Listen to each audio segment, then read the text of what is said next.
আমি প্রস্তাব করেছি 3টা ডাম্পিং স্টেশন করার জন্য। নতুন যে রাস্তা আমাদের তেঘুরিয়ার, এই রাস্তার এখানে আমাদের একটা খাস জায়গা আছে, সেটা আমরা ইতিমধ্যে নির্ণয় করেছি প্রশাসকের মাধ্যমে। এই জায়গায় আমরা ডাম্পিং করব। কেরানীগঞ্জ একটি ঘন জনবসতি এলাকা, বিভিন্ন জায়গা থেকে বহিরাগতরাও এসে এখানে তাদের বসতবাড়ি স্থাপন করেছেন এবং তারা থাকেন। খুবই ঘন জনবসতি এলাকা। এই এলাকায় দীর্ঘ 17 বছর 20 বছর যাবত আমরা দেখেছি যে একটা ফ্যাসিস্ট সরকারের দমন নিপীড়ন নির্যাতন হয়েছে, যেখানে মানুষের গণতান্ত্রিক অধিকার যেমন ছিল না, মানুষের সুবিধার কথা বিগত সরকার ফ্যাসিস্ট সরকার বিবেচনা করে নাই।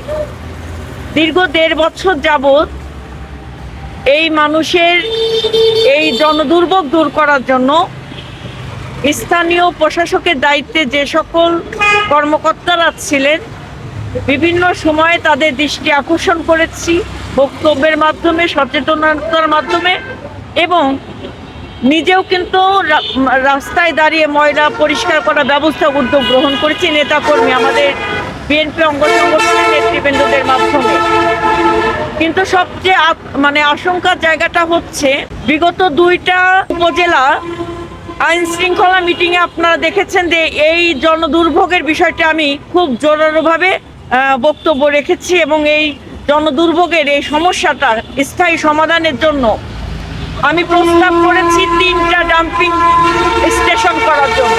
একটা হচ্ছে আগানগর, একটা হচ্ছে জিঞ্জিরা, আর একটা হচ্ছে বৃহত্তর সুবারডাতে।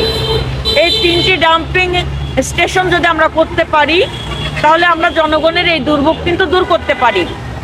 কিন্তু আমাদের উপজেলা প্রশাসক সাহেব যথাযথ ব্যবস্থা গ্রহণ করে নাই। লোক দেখানো, শুধু কিছু কাজ দেখিয়ে উনি ওনার দায় সারতে চেয়েছেন। এটা কোনো স্থায়ী সমাধান না। এই সরকার জনগণের ভোটে নির্বাচিত একটি সরকার, তো এই জনদুর্ভোগ আমাদেরকে দূর করতে হবে। এবং আমাদের অনেক খাস জায়গা আছে, যে খাস জায়গাগুলো জনগণের কল্যাণে আমরা ব্যবহার করতে চাই। খাস জায়গাগুলো আমরা চিহ্নিতকরণের উদ্যোগ গ্রহণ করেছি, এবং সেই খাস জায়গাগুলো দখলমুক্ত করে জনগণের কল্যাণে জনবান্ধব স্থাপনা আমরা সেখানে তৈরি করতে চাই।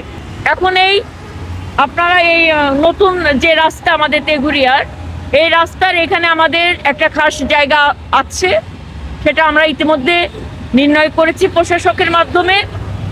এই জায়গায় আমরা ডাম্পিং করব, এবং পরবর্তীতে যদি কোনো বাধা আসে, সরকারি কোনো বাধা আসে জায়গা সংশ্লিষ্ট বিষয় নিয়ে, সেটা আমরা আলাপ আলোচনার মাধ্যমে সমাধান করব। কিন্তু জনগণের দুর্ভোগ তৈরি করে মাসের পর মাস করছি, দেখতেছি, যাই দেখানো, কাজ দেখানো, এই কেরানীগঞ্জে হবে না। এই কেরানীগঞ্জ জনগণের কেরানীগঞ্জ। এই কেরানীগঞ্জের জনগণের স্বাস্থ্য এবং জীবন মানের দিক উন্নয়নের দিকে বিবেচনা করে আমরা আমাদের সকল কর্মপন্থাগুলো চালিয়ে যাব।